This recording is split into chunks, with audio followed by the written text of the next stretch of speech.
कोई आपने ठाए कि माजी सारे सवाई सिंह रिश्ता में कोई लागता तो सुनो।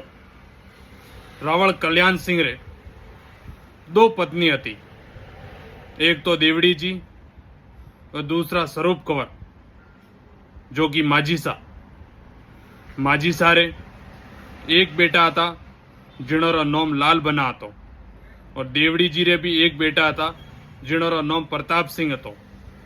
प्रताप सिंह रे दो बेटा भी एक रो नाम बख्तावर सिंह और दूजो रो नाम सवाई सिंह जी।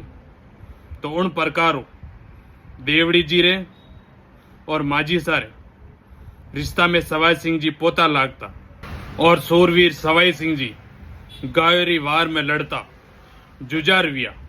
उन प्रकार भटियोणी सारे बेटा लाल बना और देवड़ी जी रे पोता सवाई सिंह जी भाटियाणी जी रे प्रकोप उनरे आशीर्वाद आज भी उनरे साथे पूजी जे। जय माजी सारी।